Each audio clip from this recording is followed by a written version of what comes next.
Morning with Farah. Welcome back ATV morning आप देख रहे हैं। आज मेरे साथ जैगम चौहान मौजूद हैं जो कि नेशनल चैंपियन हैं, बाइकर हैं और पाकिस्तान में एक अपना बाइकर्स की जो कम्युनिटी है उसमें एक स्टेटस और मकाम रखते हैं। हमारे साथ हैदर मौजूद हैं और हैदर जो है he is also a biker, ये भी बहुत तमाम उसमें पार्टिसिपेट करते हैं। लेकिन नेशनल चैम्पियन बनना हैदर कितना बड़ा ख्वाब है? हमारा बेसिकली दोनों का आपस में ही चलता रहता है मुकाबला तो दोस्ती भी आपस में और दुश्मनी दोस्त भी भी है, रकाबत हम भी लोग आपस में। सबसे कह लें आप ओल्डेस्ट भी हैं। अच्छा। तो वो मुकाबला ये चलता ही रहता है, कभी ये डिफेंड कर रहा था। मैं बेसिकली थोड़ा सा ऑफिशियल जो है थोड़ा सा उस वजह से मुझे आना जाना या थोड़ा सा रेस कुछ में आप कुछ और काम भी करते कुछ हैं? और बेसिकली जॉब करता हूँ जी। तो उस वजह से जो है मुझे थोड़ा सा जो है हर रेस में नहीं पहुंच जाते आप? रिस्ट्रिक्शंस है मेरी, लिमिटेशंस कह लें आप। तो इस वजह से थोड़ा सा, बाकी हम लोग ऑलमोस्ट साथ साथ ही होते हैं। Which is your favourite track? ये जो इतने सारे ट्रैक्स हैं अभी स्पेशली जो अभी फेवरेट मेरा रहा है रिसेंटली वो यही रहा है जिसमें थर्ड में ये फर्स्ट है मैं थर्ड हूँ, वो बहुत अच्छा था। उसमें बस अब तो खैर हो गया, लेकिन यही था कि पोजीशन आ जानी थी मेरी, मुझसे डी ट्रैक हो गया था मैं। अच्छा। वो मेरा सबसे बेस्ट और फेवरेट बस रहा। जिंदगी में इंसान ने कामयाब हो ही जाना होता है, बस वो डी ट्रैक हो जाता है। ये जिंदगी का पार्ट मसला ऑफ गेम का, part of D life, track का पार्ट ऑफ मतलब गेम। कि आपको ट्रैक भूल गया कि इधर जाना है उधर चले गए। बेसिकली जो मार्किंग हुई होती है ना, आप जब उसमें रेस में होते हैं तो बहुत वो एक्साइटेड हुए होते हैं और होता है कि बस हमने टाइम बीट करना है। तो आपका फोकस एक जगह होता है, मतलब अब थोड़ा सा लेफ्ट राइट है कोई टारगेट जहाँ पे आपका थोड़ा सा आपसे मिस हो गया तो आपने टर्न लेना था लेफ्ट, तो आप स्ट्रेट चले जाते, फिर होता हो मैंने टर्न ले लिया, फिर वापस आ गए। अच्छा, जब ये हुआ रेस में और ये रियलाइज हुआ कि यार मैं तो डी ट्रैक हो गया हूँ, क्या गुजरती है उस वक्त रेसर के? हार्ट बीट बहुत तेज हो जाती है ना? बहुत ज़्यादा। और स्पेशली वो आ रहा होता है आपको कि यूँ फील हो रहा था कि पोडियम हाथ से जा रहा है, फिर आप दोबारा ट्रैक पे, फिर आप दोबारा उससे डबल एफर्ट करते हो कि यार मैं अपना बीट करूँ। लेकिन उसको रिकवर करने में फिर हम गलतियां भी करते हैं। अच्छा। हाँ। क्या गलतियाँ होती हैं? गलतियां यही होती हैं कि वो एड्रेनलिन रश इतना आ जाता है कि यार मेरा अब ये अगर 10 सेकंड का टाइम ज़ाया हुआ है, मैंने इसको रिकवर कैसे करना है, उसी को मैं स्पीड ज़्यादा दूंगा। तो टर्निंग्स इतनी होती है कि टर्न में फिर आपको या ज़्यादा ट्रैक से बाहर निकल जाते हैं आप, या गिरने का खतरा होता है बीच में ट्रैक फिर में गिर के जब आप उठते हैं तो फिर आपका टाइम ज़्यादा ज़ाया होता है। ज़ाया होता है या खुदा न खास्ता कोई चोट लग सकती है, कोई मसला हो सकता है, आपकी गाड़ी जो है आपका मोटर बाइक जो है वो ख़राब हो सकता है। वैसे खर्चा कितना होता है? जो अभी मैं पूछ रही थी कि प्रोफेशन के आप उस पर रिलायबल है ये कि इस पर अर्निंग इतनी हो जाती है, तो कॉस्ट इफेक्टिव कितना है? क्योंकि इस पे आपकी गियर पे भी ठीक ठाक पैसे लगने हैं, आपकी मोटर बाइक की मेंटेनेंस पे भी लगने हैं, फिर कौन सा बाइक जो है वो अच्छा बाइक, जितना मर्जी स्किल्ड बंदा हो, अगर मशीन नहीं उसके पास अच्छी होगी तो वो क्या करेगा? बिल्कुल ऐसे ही है ना? तो कितना खर्चा है ये? देखिए प्रोफेशनली अगर देखा जाए तो ये गेम कॉस्टली गेम है, महंगी गेम है। इसमें अखराजात तो आपके काफ़ी होते हैं। देखें उसमें आपकी वेयरिंग से लेके और बाइक मेंटेनेंस तक हर चीज़ एक कॉस्ट में आ रही होती है। अभी तो क्योंकि EFI बाइक्स आ गए, नए मॉडल्स आ रहे हैं, हर लड़के की कोशिश होती है कि नया बाइक लें हम लोग, क्योंकि पुराने बाइक से आप वो परफॉर्मेंस शो नहीं कर सकते। फिर ये है कि बाइक्स महंगी हैं, पाकिस्तान में अवेलेबल नहीं है, हमें बाहर से इंपोर्ट करनी पड़ती हैं। अच्छा। दुबई से, अमेरिका से, इंग्लैंड वगैरह डिफरेंट कंट्री से।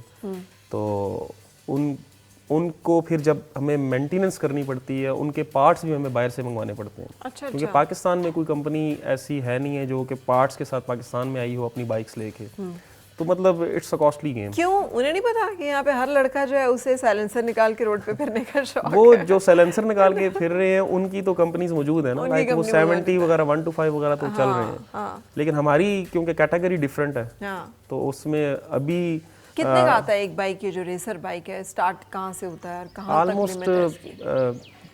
3 मिलियन से स्टार्ट हुआ है इसका। 3 मिलियन से स्टार्ट होता है, ये बेसिक है जी। तो मैक्सिमम लिमिट कहाँ तक है, कहाँ तक आप ले सकते हैं एक best of the best of the best? 6 million तक आप जा सकते हैं। 6 मिलियन तक जा सकते हैं। और जो वर्ल्ड जिसे कहना चाहिए लेवल की एक आपकी मशीन होगी और आपके पास वो चीज़ होगी।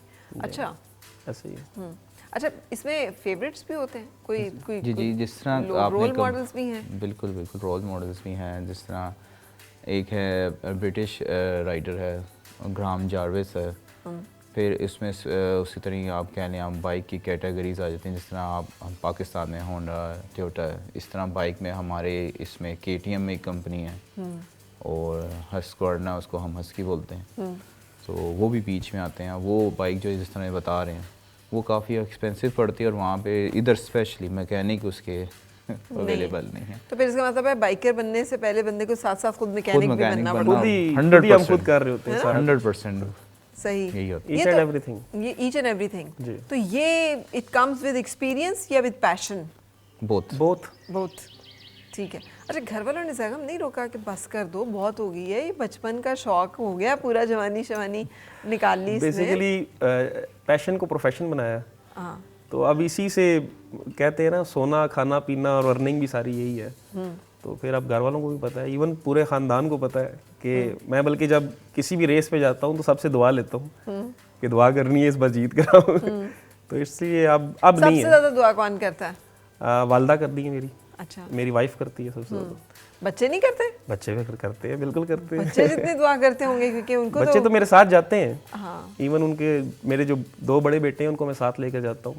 वो तो जितनी हमारी रेसिंग कम्युनिटी है सबसे मिले हुए हैं, जानते हैं। तो ये ऐसा प्रोफेशन है कि इंशाल्लाह अगर हम लोग खुद कर रहे हैं, अगर हम इसको खुद सही समझ रहे हैं तो वाई नॉट हम अपने बच्चों को क्यों ना लेकर आए इसमें, लेकिन प्रोफेशन वे में। तो इसका मतलब है बच्चे आए तो आप उनको इनकरेज करोगे किस तरफ? डेफिनेटली। हैदर, आपका भी यही सोच है? जी बिल्कुल, इंशाल्लाह फ्यूचर में यही है कि पाकिस्तान में यही वाला इसका जैसा पॉजिटिव कह लें आप रिस्पांस आए ऑल ओवर द मैसेज, वो यही है कि अपने आप से कहते हैं तबलीग घर से शुरू होती है। तो हम भी अपने बच्चों को, इवन कि मेरी बेटी है तो उसको भी मैंने अभी साइकिल पे यही ऑफ रोडिंग आहिस्ता आहिस्ता जो है उसको ट्रेन करना शुरू किया है, लेकिन वो थी माइनर वे में। तो ये ऑफ रोडिंग जब होती है उसमें क्या चैलेंजेस होते हैं? क्योंकि ट्रैक्स तो बने हुए हैं, चले जब आप ऑफ रोड जाते हैं।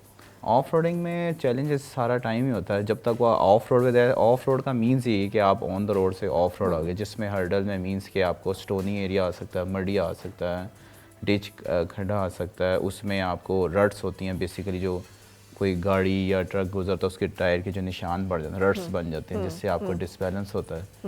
तो वो सारी आपको उस पर प्रैक्टिस से, माइंड से, मतलब कि प्रैक्टिस कर करके आपको उसके बाद स्किल्स आपकी डेवलप होती हैं उससे। अच्छा, अगर कोई बंदा आप मतलब गियर में ना हो ना तो आपको देख के कोई नहीं कह सकता कि बंदा बाइकर हो सकता। देखने में आप बड़े एक मतलब एक सादा से मासूम से एक मतलब नॉन एड्रेनालिन जॉकी वो नहीं लग रहे। हाँ। नहीं, बेसिकली मुझे ये जो पैशन है ये कह लें आप बाय बर्थ ही मिला है। मेरे आपको मैं एक चीज़ इसमें बता दूं कि मेरे चाचा भी थे, वो भी प्रोफेशनल रेसर थे। अच्छा। जो पाकिस्तान की पहली मोटर क्रॉस रेस हुई थी उसमें उन्होंने विन किया था। हम सारे ऐसे हैं। अच्छा। लेकिन वो होता है ना कि कहते हैं आपको शो नहीं होना चाहिए। अच्छा? जब टाइम आता तब पता चलता है कि लोग, मुझे अक्सर जो आपने ये कहा अभी, काफ़ी लोग कहते हैं कि आपका फील नहीं होता। आपका बिल्कुल फील नहीं होता। लेकिन ये कि जब वंस ऑन द बाइक फिर मैं तो आप ट्रांसफॉर्म हो जाते हैं, डिफरेंट हो जाता हूँ, फिर आप चेंज हो जाते हैं। अच्छा, जब आप लोग आपस में एक दूसरे को देखते होंगे तो आप तो फिर यही चीज़ें नोट करते होंगे, जैसे ख़वातीन नोट करती हैं ज्वेलरी क्या पहनी हुई है, इसने कौन से ब्रांड का पर्स है, तो आप लोग तो फिर यही देखते हमारे होंगे। गियर्स होते हैं, शूज़ हो गया, किट हो गई, हेलमेट हो गया, ग्लासेस, गॉगल्स हैं। सबसे बड़ी बात, हम लोग एक दूसरे की गेम से सीखते हैं। अच्छा। लाइक हम जब साथ रन करते हैं तो उस वक्त हम सीख रहे होते हैं कि यार ये अगर इस जगह को ये इस तरह क्रॉस कर रहा है तो मैंने भी इस तरह करूंगा तो मेरे लिए इजी हो जाएगा। तो काफ़ी चीज़ें एक दूसरे को देखने से लर्निंग आती है आपकी। और ये जो एक इसका ये एक अगर गेम है तो इसकी प्रैक्टिस भी होती होगी। जाहिर है आप फौरी तौर पे ट्रैक पे तो नहीं जा सकते और वहाँ पे देख सकते हैं कि हिट एंड ट्रायल तो नहीं हो सकता। तो प्रैक्टिस कहाँ करते हैं और कैसे होती है? हमारे पास क्योंकि हम लोग ब्लेस्ड हैं कि पिंडी इस्लामाबाद में रहते हैं, तो माउंटेन्स हमारे पास बेस्ट प्रैक्टिस के लिए जगह। लाइक अभी आपको बता रहे थे रमली ट्रैक है हमारे पास, और मारगला में काफ़ी ज़्यादा ट्रैक्स हैं जहाँ पर हम लड़कों को सिखाते भी हैं, खुद भी प्रैक्टिस करते हैं, और यहाँ पर इवन अपनी रेसेस भी ऑर्गेनाइज करते हैं। तो ये हमारे लिए बेस्ट ट्रैक्स हैं। तो ये कितना प्रैक्टिस चलती है थ्रू आउट द ईयर? कितना का आप गेम में होते हैं, कॉम्पिटिशन्स में होते हैं? अभी तो देखें 9 रेसेस मैंने आपको बताई हैं, ये बैक टू बैक चल रही हैं। आप सिर्फ हमारा मार्च के बाद, मार्च से लेके तो सितंबर तक हमारा रेसिंग सीज़न स्टॉप होता है गर्मियों में।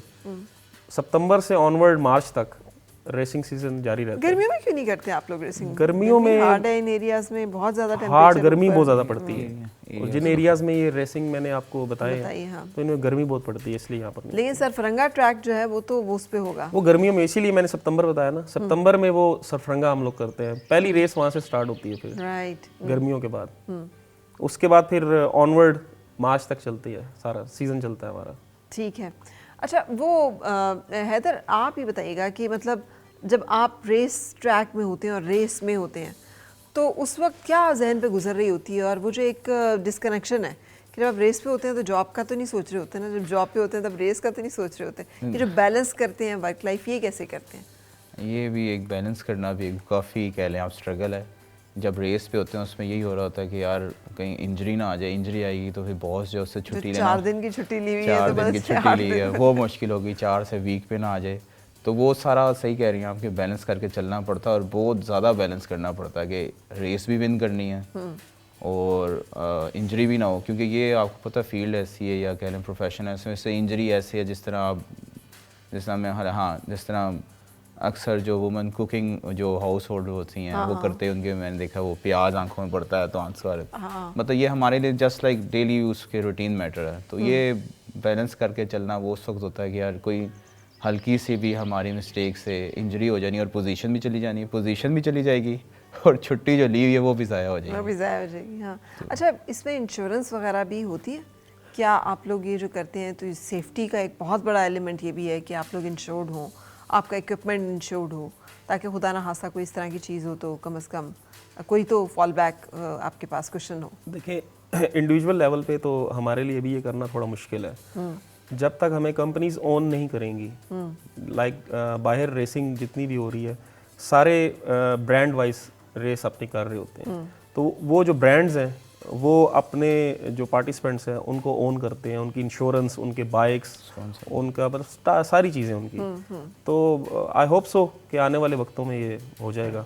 ठीक है, लेकिन उस वक्त तक आप लोग अपनी जान के अपने सर के ऊपर ही सारा कुछ लेके नहीं, हम लोग खुद भी कर सकते हैं, लेकिन अभी इस पे हम वर्किंग कर रहे हैं और इंशाल्लाह रिजल्ट्स आ जाएंगे इंशाल्लाह। अच्छा, ये जैसे फार्मूला 1 वगैरह है या और भी बाइकर्स जो कंपनीज़ हैं वो अपनी मशीन्स वहाँ पे लॉन्च करती हैं, बेसिकली वो अपना प्रोडक्ट वहाँ पे इंट्रोड्यूस कराती हैं कि देखिए ये हम हैं, मतलब आप देखें कि दुनिया की जो best racing companies and cars हैं वो इन्हीं रेसिंग ट्रैक्स पे ही अपने आप को इंट्रोड्यूस कराते हैं कि we are better, we have advanced in this technology. Pakistan में ये चीज़ें क्यों नहीं हम इस तरह से अभी तक कर सके? पाकिस्तान में इसलिए हमें भी इसका बहुत ज़्यादा फील होता है, बेसिकली उनको राइडर्स सेलेक्ट होते हैं। आपकी जिस तरह कोई भी कंपनी है, जिस तरह आप कह लें गाड़ियों में आप कह लें टोयोटा है, होंडा है, वैसे तो आप फरारी, पोर्श है, उनकी बेसिकली जो गाड़ी उनकी विन करती है ना, कह लें आप कैलेंडर ईयर जो होता है उससे उस कंपनी की रेटिंग हाई होती है, उसकी गाड़ी की प्राइस बनती है। जस्ट लाइक इस हमारे यहाँ पे अब जो भी है गवर्नमेंट, सॉरी टू इंटरप्ट, दो ही तो चीज़ों से बनती है, एक इसमें एक 007 में गाड़ियाँ बिल्कुल ऐसे ही है, मतलब आपकी हॉलीवुड मूवीज जो है एडवेंचर की हैं उसमें वो मशीन्स अपनी लॉन्च करते हैं, बाइक्स समेत हर चीज़। हाँ, ब्रांड एम्बेसडर बेसिकली वो उनको बनाते हैं। तो हमारा तो ड्रीम है कि हमें भी स्पॉन्सर किया जाए और हम लोग वो करके दिखा सकें, जिस तरह उनके आपको एग्जांपल देता हूँ, जैसे माउंटेन ड्यू का ऐड चलता है, उस पे वो जो जंप कर रहे हैं या कोई स्टंट करके दिखा रहे हैं, उससे उस कंपनी की प्रमोशन होती है। तो हमारा बहुत ये ड्रीम है कि पाकिस्तान में भी हमें इस चीज़ के लिए इनकरेज किया जाए। हम सबके पास टैलेंट है माशाल्लाह से, पाकिस्तान में बहुत है, जिसने आप कह रही हैं रोड पे देखते हैं, मैं भी ऐसे ही था, लेकिन ये कि जब हमें प्लेटफॉर्म मिला तो माशाल्लाह से स्किल्स जो हैं वो आगे प्रोफेशनल। लेकिन जिस वक्त की आप बात कर रहे हैं उस वक्त ये सारी अपॉर्चुनिटीज़ नहीं थी। अब तो बच्चों को पता होना चाहिए कि एक बाइकर्स कम्युनिटी एग्जिस्ट करती है, ये ट्रैक्स एग्जिस्ट करते हैं, ये टूर्नामेंट्स, ये रैलीज एग्जिस्ट करती हैं। सो आप लोग बजाय इसके कि ये ख़तरा रोड्स के ऊपर वो करें, ठीक है पैसे लगेंगे थोड़े से, अब या ख़ुद जमा करें या फिर वालिदैन अगर अफोर्ड कर सकते हैं तो फिर वो। वैसे जो पहला बाइक लिया था सैगम, वो कैसे लिया था, और ये जो यहाँ तक पहुँचने का सफ़र है कैसे शुरू हुआ था? पहला बाइक मुझे याद है 2001 में मैंने लिया था, वालदा से 20,000 रुपीज़ लिए थे उस वक्त। सिर्फ 20,000? सिर्फ 20,000। और 20,000 का आ गया था? आ गया था उस वक्त। अच्छा। क्योंकि फ्यूल भी उस वक्त आई थिंक 21 रुपये लीटर था। ठीक है। तो उसके बाद से लेके अभी तक जितने भी बाइक्स ली हैं और जितनी भी इस फील्ड में मेहनत की है वो सब अपने ही कमाए हुए पैसों से की है। अच्छा, जो आप अर्न करते हैं हाँ जी, वो आप उसमें इन्वेस्ट करते हैं और उसके साथ आप अपने उसको प्रोडक्ट्स को, चीज़ों को बेहतर बनाते हैं। ऐसे ही है। पहले मेरा ये पैशन था, फिर मैंने आपको बताया जिस तरह इसको फिर मैंने प्रोफेशन बना लिया। तो अभी जितने भी बाइकर्स हैं ऑल ओवर द वर्ल्ड, उनको मैं ऑफ रोडिंग करवाता हूँ। लाइक ऑफ सीज़न में, हमारा ऑफ सीज़न मार्च से लेकर सितंबर तक है, तो उसमें मेरे साथ फॉरेनर्स वगैरह इन्वॉल्व हैं। उनको मैं ऑफ रोड ट्रैक्स करवाता हूँ, खूबसूरत पाकिस्तान की जो जगहें हैं, लाइक इस्लामाबाद से शुरू होकर स्कर्दू तक। ठीक है। तो डिफरेंट पैचेस हैं, वो हमने उसमें प्लान्स बनाए हुए हैं, 10 days plan, 7 days plan, 5 days plan, उनको वो करवा रहे होते हैं। मतलब अपनी सर्वाइवल के लिए, अपना किचन चलाने के लिए इसी फील्ड से रिलेटेड हम लोगों ने एक्टिविटीज़ निकाली। अच्छा, लेकिन अब जब बहुत अच्छी बात है, लेकिन ये जो टेररिज्म वगैरह और इस तरह की बातें होती हैं, अब इतना इम्पोर्टेंट इवेंट हो रहा था जिसमें लॉन्च कर रहे थे, पीटीडीसी जो है वो लॉन्च कर रही थी ये चोलिस्तान डेजर्ट रैली, जिसके फरवरी में अभी शुरू होने वाली 18 फ़रवरी से, और उसी दिन अनाउंस हो गया इस्लामाबाद में कि जी यहाँ कोई सिक्योरिटी अलर्ट है और यूनिवर्सिटीज़ बंद हो गई हैं, जो कि मीडिया ने एक एस्केलेट किया, एक सिचुएशन जो है उसको वो गलत तौर पे हाईलाइट हो गई, और नतीजा ये हुआ कि तमाम डिप्लोमेट्स जो हैं उनको वार्निंग्स चली गई हैं, no one could join and participate. और मुझे इतना पैसा और इतना खर्चा और मुझे एक स्पॉन्सरशिप के लिए या लोगों को इन्वाइट करने के लिए एफर्ट हो रही थी, हाँ, वो सब चीज़ें जो है वो डाउन द ड्रेन होगी। ये तो एक मैंने मिसाल दी अभी की, ये चंद दिन हफ्ते पहले की। बिल्कुल। तो आप लोग तो फिर टेररिज्म के इतने वाक़यात हो रहे होते हैं, तो फिर आप कैसे इफेक्ट होते हैं इन चीज़ों से? क्योंकि कोई भी मीडिया तो नहीं, तो ढूंढ के भी कोई भी खबर जो उसको बड़ा भी कर देना होता है, और हो भी रहे हैं, टेररिज्म चल भी रहा है। देखिए, जितनी भी रैलीज होती है ना, वो सब you can say high alert होती हैं, और हमारी उसमें पाक फौज का बड़ा किरदार है। वो अपने जो ना रेंजर्स वगैरह की टीम्स ऑलरेडी डिप्लॉयड होती हैं वहाँ पे, और रैलीज में जो एंट्रेंस पॉइंट है वहाँ पर सारों की चेकिंग और इस तरह के सिलसिले चल रहे होते हैं। और फिर उसके अलावा पुलिस भी हमारी रैलीज में बड़ी एक्टिव होती है, और आज तक तो अल्हम्दुलिल्लाह ऐसा वाक़या कोई नहीं हुआ। रैली की नहीं बात करी मैं, इस वक्त जो जिस चीज़ के बारे में जानना चाह रही हूँ, ये ऑफ रोडिंग पे जब आप जाते हैं, हाँ जी, तो जाहिर है सेंसिटिविटी बढ़ जाती जी, है। अच्छा, जो ऑफ रोडिंग में ऑन योर ओन है, हो सकता है बहुत सारे इदारों को तो पता भी ना हो कि आप इस एरिया में ऑफ रोडिंग पे हैं, और आपके साथ कुछ लोग ऐसे हैं जो कि इम्पोर्टेंट हो सकते हैं। जी, ऐसा तो कोई अभी तक वाक़या नहीं हुआ ऐसा, अल्लाह ना क्योंकि जिन एरियाज़ में हम जा रहे हैं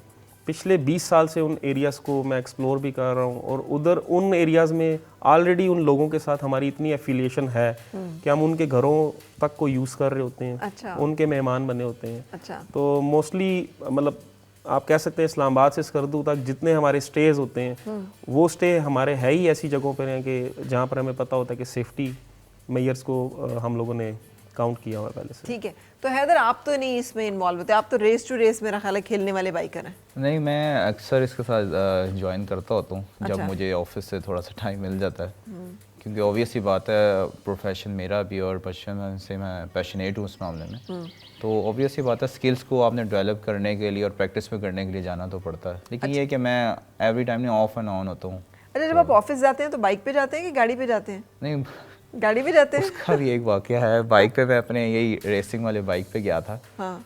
तो ऑब्वियसली बात है वो ज़रा हाई स्पीड होते हैं, तो वो भी मेरा बाई चांस पेट्रोल ख़त्म हो गया था, तो मैं समझा शायद मिसिंग कर रहा बाइक, तो मैंने रेस ज़्यादा दी है, वो आवाज़ ज़्यादा आई है, तो वो अलर्ट हो गए थे। जब मैं निकला हूँ तो वो ऑब्वियसली बात है हाई स्पीड की वजह से थोड़ा सा व्हील आ जाता, तो वो समझे शायद मैं व्हीलिंग कर रहा हूँ। तो मुझे एक दिन बाद वार्निंग लेटर आ गया था। सबसे फनीस्ट वार्निंग लेटर था कि awarding on the one wheeling और misbehave during working hours and during in office premises. हाँ, अच्छा, लेकिन ये एक ना तो आप गाड़ी पे जाना शुरू कर दिया, बच्चे गाड़ी पे सही। लेकिन ये देखिए कितना अनफॉर्चुनेट है, मेरा बेटा एक टीचर से, अब ये बच्चे कितना इंस्पायर होते हैं इन चीज़ों से, क्योंकि यूथ और टीनेज सब एक जैसे होते हैं, उनके आप मेरे लड़कों के सबके हार्मोन एक ही तरह से, एक ही चीज़ें उन्हें पसंद आ रही होती हैं। सो उसकी एक अपने फिज़िक्स के टीचर के साथ बहुत अच्छी केमिस्ट्री की वजह ये थी कि वो टीचर जो है वो हैवी बाइक पे आते थे और आकर तो वो घूम घूम जब करते थे तो सब स्टूडेंट्स को पता चल जाता था कि टीचर आ गए and they used to love him and और उसके साथ कनेक्ट करते थे। मेरे साथ भी यही इस तरह का वाक़या हुआ। मैं बेसिकली टीचिंग भी कर चुका हूँ कंप्यूटर क्लास 7 से 10 तक के। तो मैं उस वक्त जब आप कह लें पिंडी बॉय था जब मैं जब पिंडी बॉय था तो तब उस वक्त जितने मेरे क्लास के बच्चे थे ना तो मुझे उन्होंने वो सेक्शन दिया था जो सबसे ज़्यादा आप कह लें मुश्किल थे और जो पढ़ते ही नहीं थे। तो उनको पता था मैं मतलब उनका जो सर हैं वो ऐसे बाइकर हैं, पिंडी बॉय हैं। तो मैंने कहा बेटा जो जीते जो फर्स्ट आएगा मेरी क्लास में जिसके हाईएस्ट मार्क्स होंगे मैं क्या उसको मैं अपने साथ ग्रुप में लेके जाऊंगा और मैं क्या उसको मैं ये व्हीलिंग और ये चीज़ें सिखाऊंगा जो कि मैंने नहीं करना था लेकिन जस्ट उनको एक पोजीशन के लिए एप्रिसिएशन के लिए और उनके अंदर वो पैदा करने के लिए कि यार पढ़ो। तो आप यकीन करें वो सारी की सीरियसली सारी की सारी क्लास पास हो गई। सारी ग्रेट की इंसेंटिव्स होते हैं।